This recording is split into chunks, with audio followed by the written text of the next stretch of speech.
네. 오늘 12월 세 번째 주일이며 또한 대림절 셋째 주일입니다. 날씨가 많이 추워졌습니다. 주님의 사랑이 모든 추위를 녹일 수 있기를 간절히 소망합니다.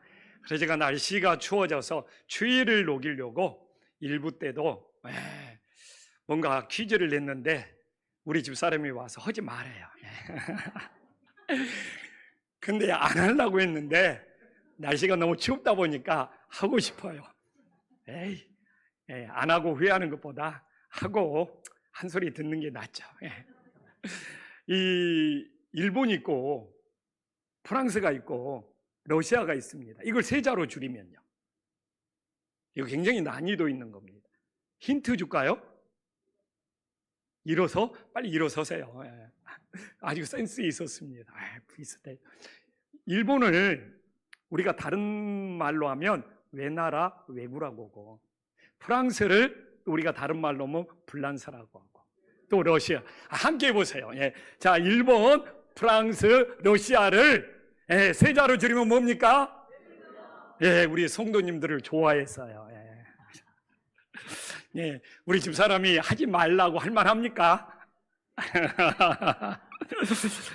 오늘 본문은 흐름을 잘 알아야 됩니다. 사실 열왕기하 5장 전체를 읽어야지만이 이해할 수가 있어요. 어떻게 오늘 본문이 시작이 되냐? 5장 1절에 보면 아람왕 군대 장관이 그의 조국을 위기에서 구한 큰 용사였지만 도저히 그 당시에 고칠 수 없는 불치병인 나병에 걸려 있었습니다.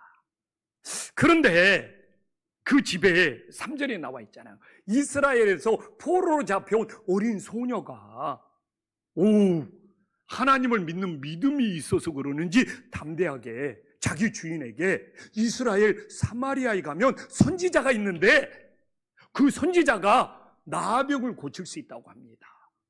그러니까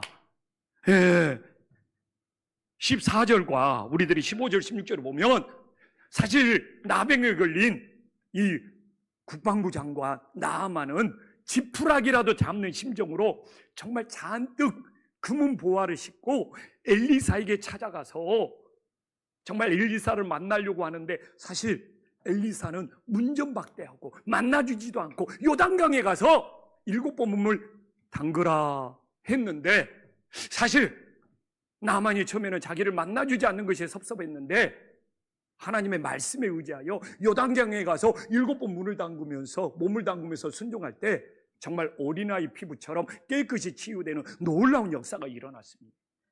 너무 감사해서 예물을 이제 엘리사에게 몇 개의 수레로 가져온 그 예물을 엘리사에게 바치고 싶었던 것이죠. 그러나 엘리사는 거절합니다. 근데 이 일을 옆에서 본 엘리사의 종 사환 게하시가 있었어요. 그래서 오늘 23절과 27절에 보면 아니 어떻게 그냥 보내? 오늘 본문에 나오잖아요. 그러면서 이 사환 게하시가 정말 나아만의 뒤를 쫓아가서 은 2달란트와 옷 2벌을 이제 받아갖고 오죠. 근데 은 2달란트가 어마어마한 액수인가 봐요. 전대. 그러니까 2가마니에 한 가마니에 담고 이 돈을 한 가마니씩 담으면 이 은 1달란트가 어마어마한 액수인가 봐요. 그래갖고 2전대의 은 달란트를 정말 담고, 또 옷도 지금으로 말하면 고가의 유명 브랜드인가 봐요. 그 옷을 한 사람씩 매야 될 정도로 너무 진귀하고 아마 대단한 옷이었나 봐요. 그래서 초등부에서 달란트 잔치한다고 그 달란트 우습게 생각하지 마시고 본문 보면 정말 이 2전대에 실어서 갈 정도고 그 옷도 메고 올 정도 되면 정말 이건 보통 가치가 아닌가 봅니다. 근데 문제는 무엇입니까? 27절에 나와 있지만 그 나병이, 나아만에게 있던 나병이 게하시에게 옮겨지는 정말 그런 안타까운 일이 생기는 것이죠.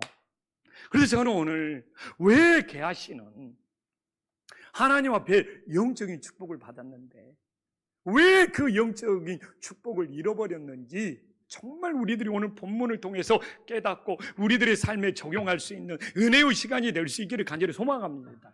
저는 금년 한 해도 하나님께서 우리 성도님들에게 영적인 축복을 다 주셨어요.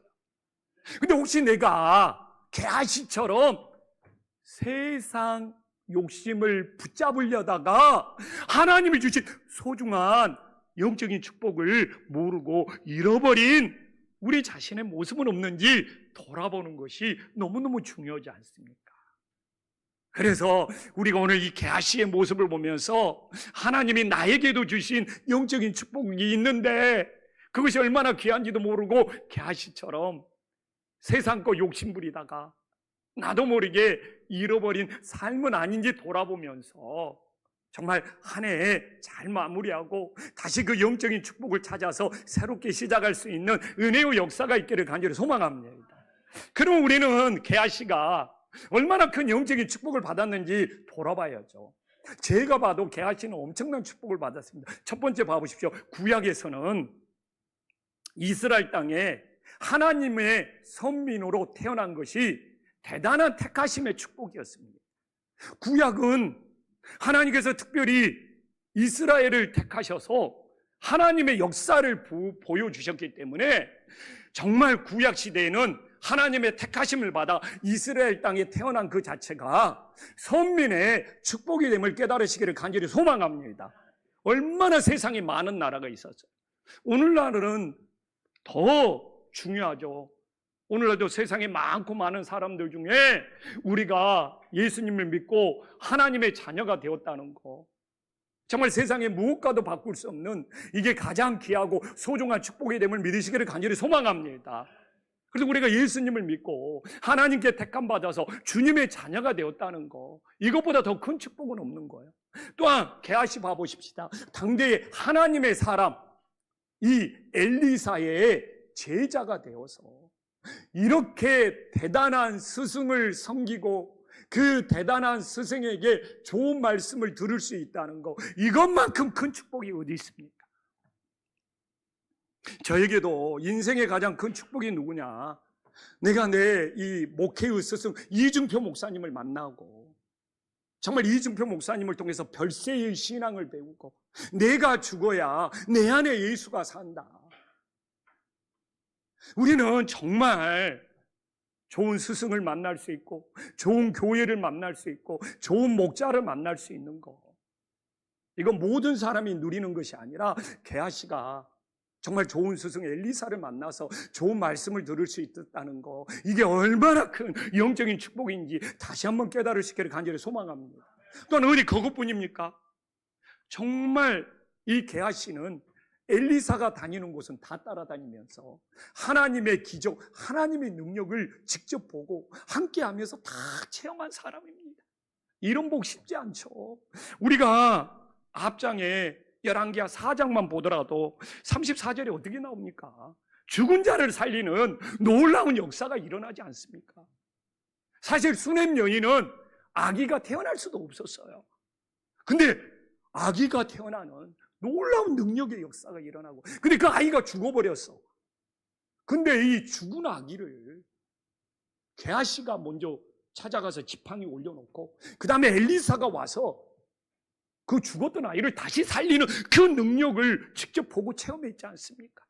그리고 4장 후반부에 보면 죽을 썼는데 선지자 학교에서 그 죽의 독이 있어갖고 먹을 수 없는데 그 독을 다 풀어주고, 한 사람도 먹을 수 없는 음식이었는데 엘리사가 기도하고 축사해서 200명이 넘는 선지자 식구들이 그 음식을 먹고, 그리고 오늘 본문으로 넘어오면 이 당대 불치의 병, 도저히 고칠 수 없는 이 문둥병, 나병을 정말 직접 고치는 걸 게하시는 다 목격하고 함께 참여하고 경험했습니다. 이런 놀라운 축복이 어디 있습니까? 그래서 게하시는 정말 영적인 축복을 가장 많이 받은 사람이었고, 우리는 이런 사람은 막 믿음이 좋은 사람, 막 새롭게 변화되고 하나님의 막 능력 때문에 막 기뻐 찬양하면서 주님께 영광 돌릴 거라는 그런 생각을 가질 수 있잖아요. 그러나 우리의 기대는 오늘 본문을 보면 확 무너져 버립니다. 아니, 이렇게 이스라엘의 선민으로 태어나고 이렇게 하나님의 사람 엘리사를 스승으로 모시고 정말 엘리사가 가는 곳 다 쫓아다니면서 죽은 자를 살리고 불치의 병을 고치는 하나님의 능력을 체험했으면 최고의 믿음의 사람이 되었겠지. 우리는 그런 생각을 가질 수 있잖아요.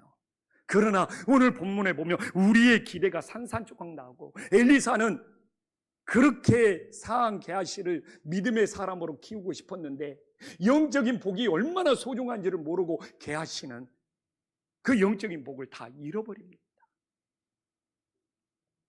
오늘 게하시가 영적인 복을 잃어버려 믿음이 자라고 믿음이 성장해야 되는데, 그래서 오늘 23절에 보면 정말 이 은 2달란트, 옷 2벌, 대단한 액수죠.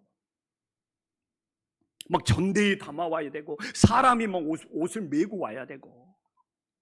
그래서 우리가 겉으로 보면 야, 게하시가 하나님의 영적인 축복을 받았음에도 불구하고 이 물질의 탐욕, 세상의 탐욕이 큰 사람이구나. 겉모습은 그렇지만 안으로 들어가 봅시다. 안으로 들어가 보면 22절에 나오잖아요. 이 거짓된 속임수. 스승의 이름을 팔아먹잖아요. 언제 엘리사가 보냈습니까? 언제 신학생 2명이 왔습니까? 거짓에 속임수를 꾸며내가지고 은 2달란트와 옷 2벌을 받아내는 것이 너무 야비하지 않습니까? 너무 비열하지 않습니까? 이 무서운 거짓된 속임수. 야. 그런데 영적인 복을 다 잃어버립니다. 겉으로 보이는 것은 물질의 탐욕이지만 그 안에는 거짓의 합이 이 사단의 악한 영이 그를 사로잡고 있는 것이죠. 근데 이 거짓된 속임수가 무서운 이유는 무엇입니까? 거짓은 또 다른 거짓을 만들어내요. 저는 오늘 25절에 보면 어떻게 이렇게 태어납니까? 어떻게 이렇게 뻔뻔합니까? 엘리사 선지자가 어떤 하나님의 종입니까? 그가 찾아가서 다 받아온 줄 알고 물어보는데도 태연스럽게 너무 뻔뻔하게 양심의 가책도 없이 말은 당신의 종이래. 그러면서 자기는 아무데도 다녀간 적이 없다고 거짓이 또 다른 거짓을 만들어내고 있는 모습을 우리들에게 보여주고 있습니다. 그래서 우리가 이렇게 거짓된 영에 사로잡힌 것이 이렇게 무서운 거예요. 겉으로는 물질의 탐욕처럼 보이지만 안으로는 이 거짓의 압이 사탄, 이 거짓된 영에 사로잡혀가지고 거짓이 또 다른 거짓을 만들어가면서 그의 인생이 끊임없이 거짓된 영에 끌려감으로써 하나님이 주신 모든 영적인 축복을 다 잃어버리고 있음을 우리들에게 보여주고 있습니다. 한 해를 돌아봅시다. 하나님이 각자에게 영적인 복을 주지 않는 분이 누가 있어요? 근데 그게 소중한지를 몰라. 그게 귀한지를 몰라. 내가 예수님 믿고 예수님의 자녀가 되고 내가 정말 예수의 이름을 부르고 기도할 수 있고 이렇게 예배 자리에 나와서 주님께 예배하면서 하나님께 영광 돌릴 수 있고 이런 영적인 복이 얼마나 큰 복인지를 모르고 세상에 부족한 것들, 하나님이 채워주지 않는 것들, 나에게 없는 것들을 생각하면서 자기 신세 한탄을 하면서 하나님이 주신 영적인 복이 있는지도 모르고 다 잃어버리는 우리들의 모습은 없는지 한 해를 정말 점검하면서 게하시 같은 인생이 되지 않게 하여 우리 자신을 돌아볼 수 있기를 간절히 소망합니다. 그래서 내가 세상에 가진 것이 부족할지라도 정말 세상 것이 다 채워지지 않을지라도 내가 이렇게 하나님 앞에 영적인 복을 받은 이것만으로도 내 인생이 축복받고 내 인생이 감사한 인생이 될 수 있는 주님의 자녀들이 될 수 있기를 간절히 소망합니다. 그럼 우리는 한 해를 바라보면서 한 해 동안 우리는 예수의 이름을, 주님의 이름을 부르면서 얼마나 많은 기도를 드렸습니까? 그러면 우리는 나는 한 해 동안 누구를 위하여 주님의 이름을 불렀는가? 나는 무엇 때문에 주님의 이름을 부르면서 기도했는가? 진짜 한 해를 마무리하면서 한 번쯤은 돌아봐야 되지 않습니까? 그래서 오늘 20절에 보면 이 게하시도 대단해요. 여호와가 살아계시대요. 근데 여호와가 살아계심을 고백하고 맹세하는 게하시는 어떻게 하나님을 속여 먹습니까? 그의 고백은 여호와가 살아계시대요. 하나님을 속이고 스승을 속이고 거짓으로 물질을 훔쳐서 그걸 감추고, 근데 그의 고백은 하나님이 살아계시대요. 아니, 이렇게 뻔뻔할 수가. 그는 조금이라도 주저함이나 망설임 없이 하나님이 살아계시다고 고백을 해놓고 어떻게 이렇게 당당하게 물질의 탐욕을 채우고 있는지. 이런 신앙을 무슨 신앙이라고 합니까? 하나님의 이름을 팔아먹는 것이죠. 자신의 욕심을 채우기 위해서, 자신의 탐욕을 채우기 위해서 하나님의 이름을 이용해 먹고 하나님의 이름을 팔아먹는 대표적인 신앙의 모습을 보여주잖아요. 이게 바로 자신밖에 모르는 이기적인 신앙이죠. 내 욕심을 채우기 위해서, 내 만족을 채우기 위해서 하나님의 이름을 이용해 먹고 하나님의 이름을 팔아먹는 아주 비열한 게하시의 모습을 우리들에게 보여주고 있습니다. 한 해 동안 우리가 주여 주여 이름을 부르면서 우리는 무엇을 위해 주님을 이 이름을 불렀습니까? 누구를 위해 주님의 이름을 불렀습니까? 우리도 끊임없이 내 걸 채워달라고, 내 만족을 메꿔달라고, 내 욕심을 해결달라고 그렇게 주님의 이름을 수십 번 수백 번 불렀다면 내 이 이기적인 신앙 때문에 주님의 이름을 이용하고 있는 것이죠. 그러나 나는 오늘 본문을 보면서 놀랐어요. 엘리사도 똑같이 16절에 보면 여호와의 살아계심으로 맹세하고 있어요. 나는 놀랐어요. 스승과 제자가 여호와의 살아계심으로 맹세하면서 기도하는 것이 똑같습니다. 근데 왜 이렇게 정반대입니까? 스승도 여호와의 살아계심을 맹세하면서 신앙생활을 하고 있고, 제자 게하시도 여호와의 살아계심을 맹세하면서 신앙생활을 하고 있고, 그러나 그 결과는 정반대입니다. 그 차이가 뭔지 압니까? 게하시는 신앙이 자기 걸 채우는 거예요. 자기의 부족함을 자꾸 채우. 근데 오늘 본문을 봐보십시오. 여호와의 살아계심으로 맹세하는 걸 똑같은데 엘리사는 늘 하나님을 섬기는 마음이에요. 차이를 깨달아야 됩니다. 오늘 이 16장을 읽으면서 여호와의 살아계심으로 맹세하는 것은 똑같은데, 겉모습은 똑같은데, 한 사람은 끊임없이 자기의 욕심을 채우려고 한 사람이고, 우리 엘리사 선지자는 하나님을 섬기려고 하는 그 중심이 있었다는 것이죠. 그래서 오늘도 우리가 주여 주여 하나님의 이름을 부른다고 모두가 똑같은 것이 아니라 한 해를 돌아보면서 나는 끊임없이 게하시처럼 내 걸 채워달라고, 내 이 부족한 것을 만족시켜달라고 그렇게만 여호와의 이름을 불렀는지, 그러나 그렇게 부르는 중에도 내 중심에 하나님을 섬기고 싶어서 하나님의 살아계신 이름을 불렀는지 진짜 우리 자신을 돌아보고 점검해야 되잖아요.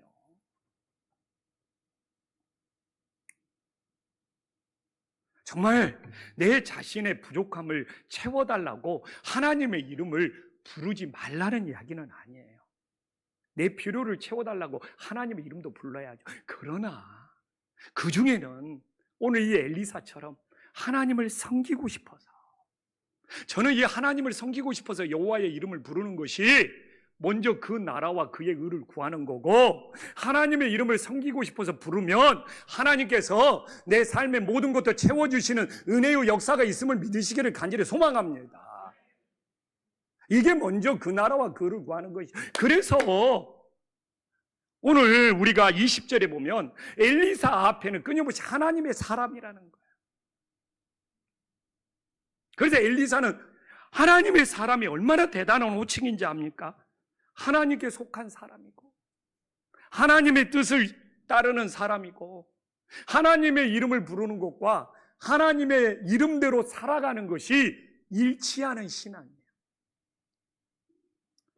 그래서 하나님은 누구를 통해서 주님의 능력을 나타냅니까? 게하시가 아니라 엘리사를 통해서. 왜?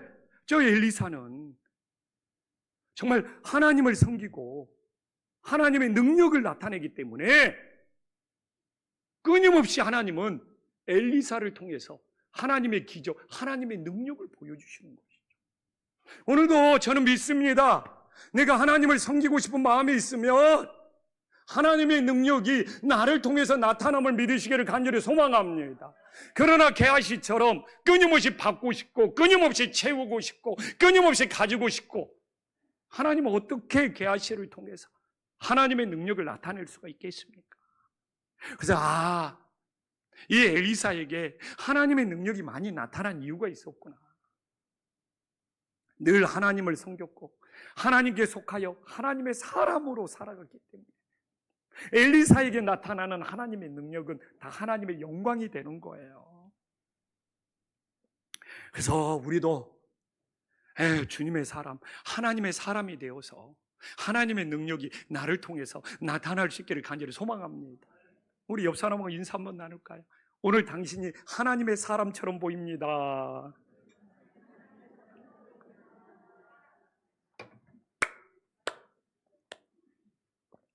정말 추운 날씨에 아버지 집에 와서 예배드리는 우리 성도님들이 진정 하나님께 속한 사람들이 될 수 있기를 간절히 소망합니다.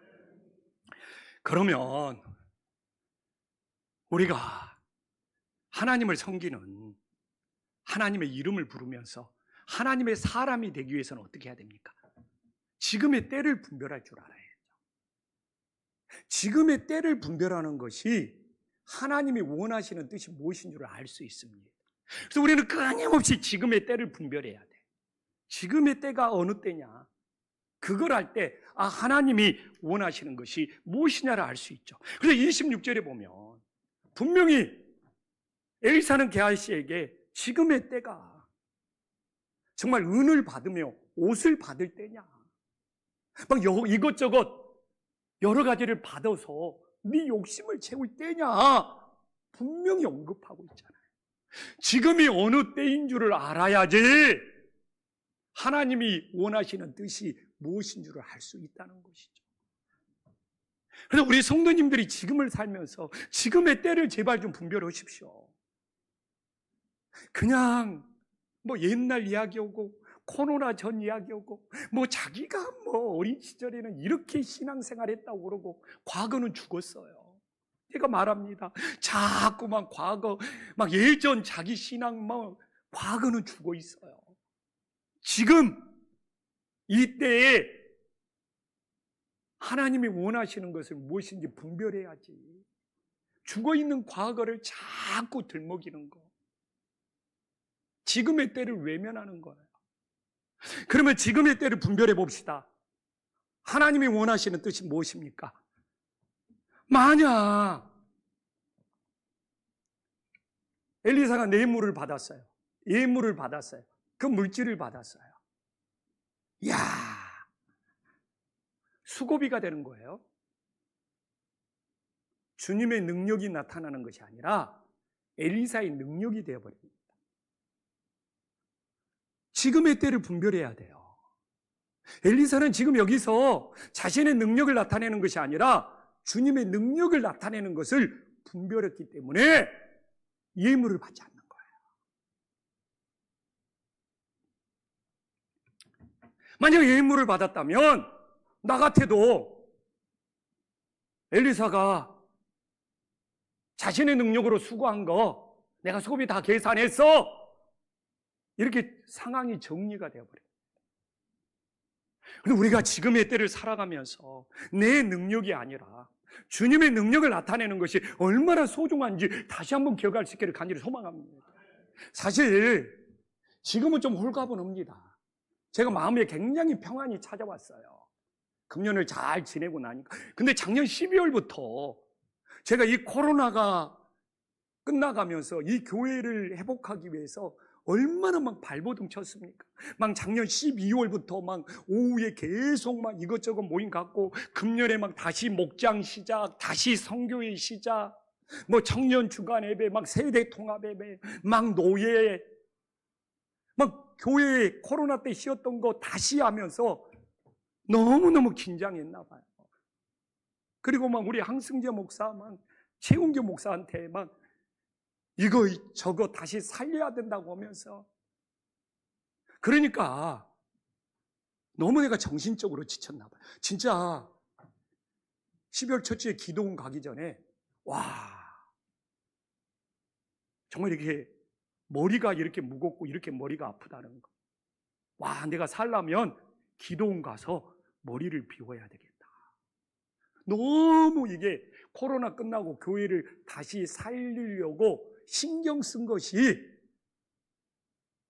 아마 내가 목회하면서 개척을 시작할 때보다 코로나 끝나고 작년 12월부터 교회를 다시 회복해야 된다는 거.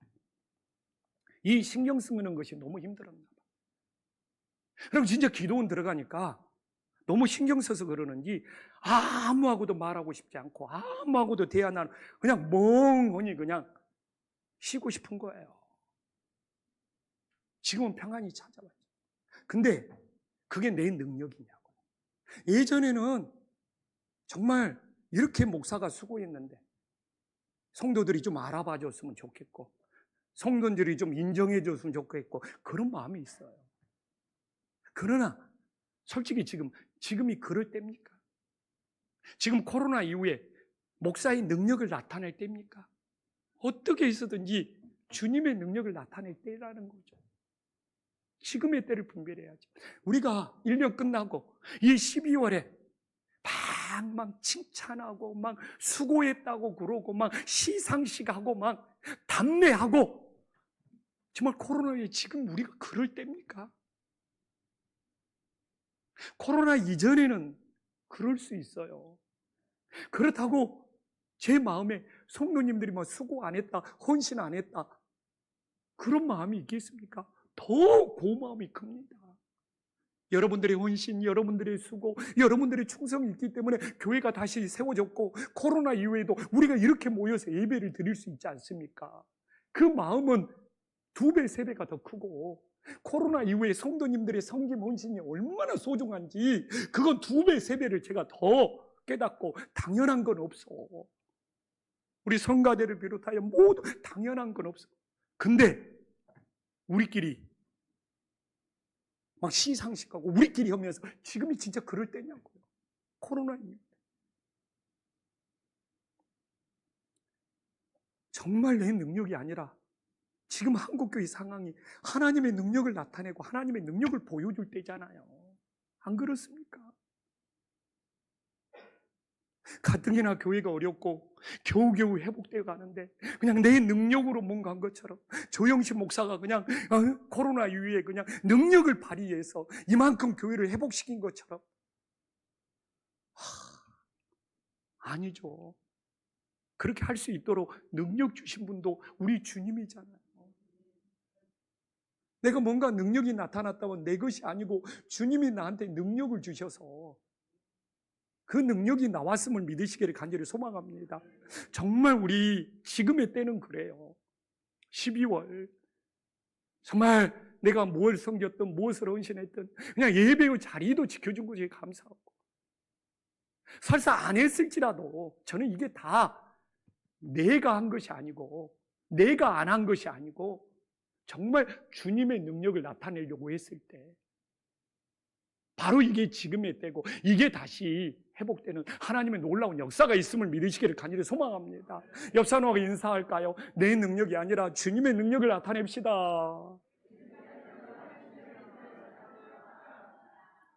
그럴 때 여러분들이 수고하고 헌신한 그 능력을 하나님이 기억하시고 하나님이 칭찬해 주시고 하나님이 상급 주시는 놀라운 역사가 있음을 믿으시기를 간절히 소망합니다.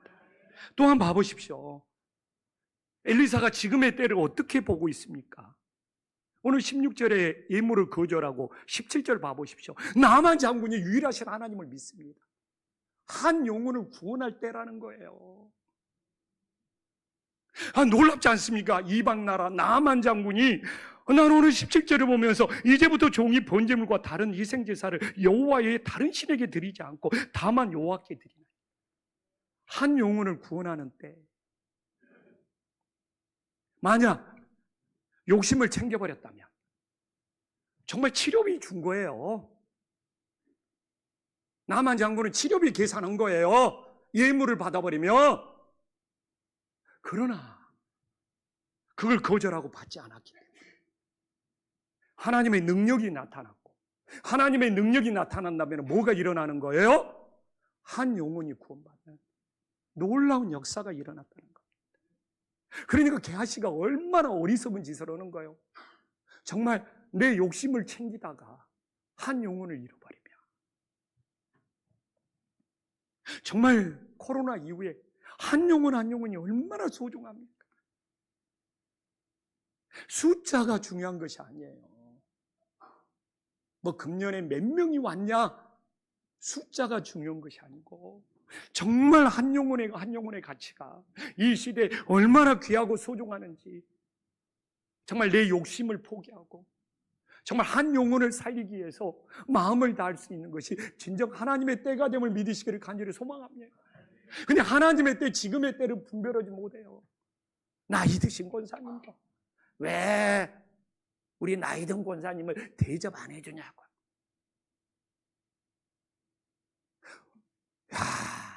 뭐 또 내가 새가족 환영잔치 하냐. 먼저 온 우리들은 찬밥이야, 막 찬밥이야. 지금의 때를 분별하세요. 아니 내가 왜 권사시켰어요? 왜 안수집사 시키고? 왜 장로님 시키고?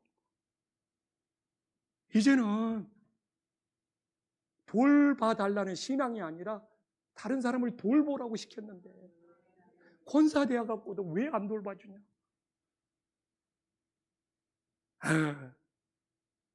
누가 그래?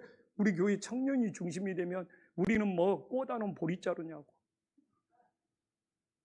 정말아, 지금이 그럴 때냐고요, 진짜. 내가 지금 대접받을 때냐고요.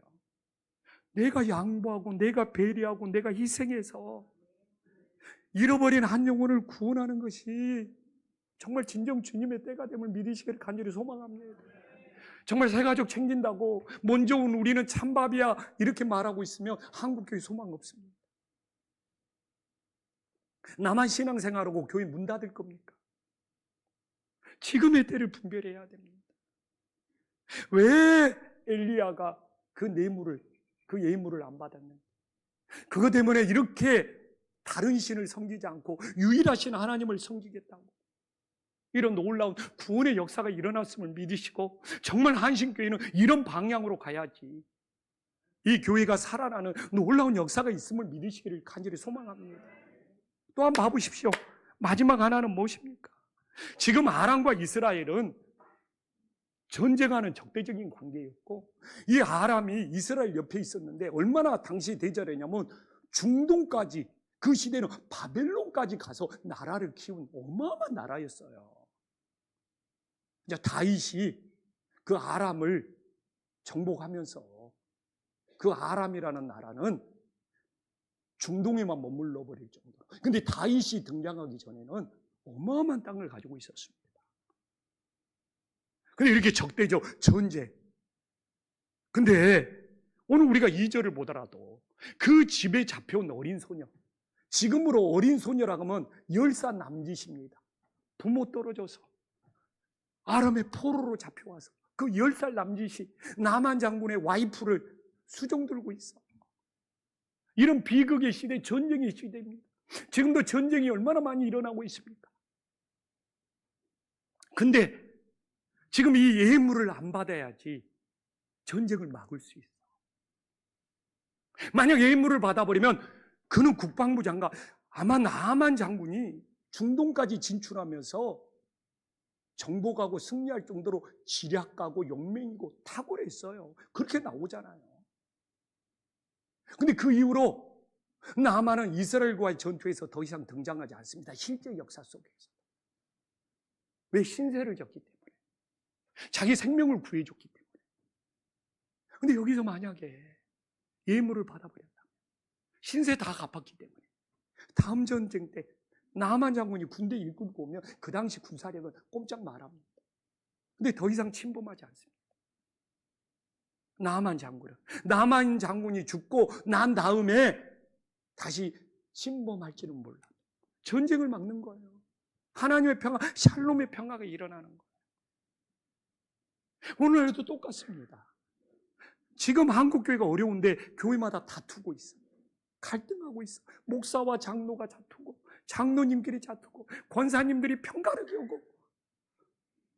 가뜩이나 교회가 어려운데, 교회 안에서 다툼이나 갈등이 있다면 그 교회는 소망이 있냐고요. 내가 배려하고, 내가 희생하고, 내가 양보해서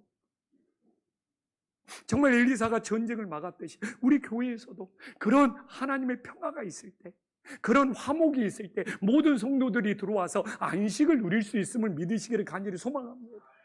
내 요구를 들어달라고, 내 이 불만족을 해결해 달라고. 그래서 교회에서 갈등과 다툼과 분열이 있어요. 어떤 성도가 그 교회에 와서 평안한 안식을 누리고 갈 수 있겠냐고요. 오늘 이 본문이 대단한 겁니다. 정말 이 엘리사의 지금의 때가 이 예물을 받을 때입니다. 그러나 우리는 연말이 되면 은근히 기대하는 것이 있잖아요.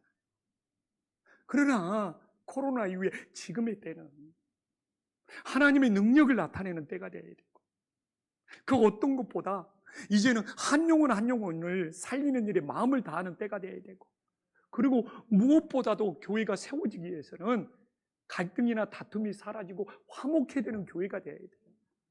지금 코로나 이후에 그렇게 갈등과 다툼으로 있는 교회에 소망 없습니다. 비전 없습니다. 이제 하나님 말씀 마무리할게요. 서양에는요, 그런 속담이 있어요. 빈 가방은 제대로 서 있을 수 없다.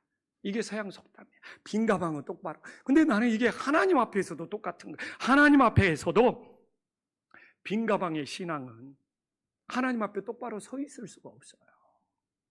오늘 16절과 20절 엘리사와 게하시를 보면 똑같습니다. 겉모습은 똑같아요.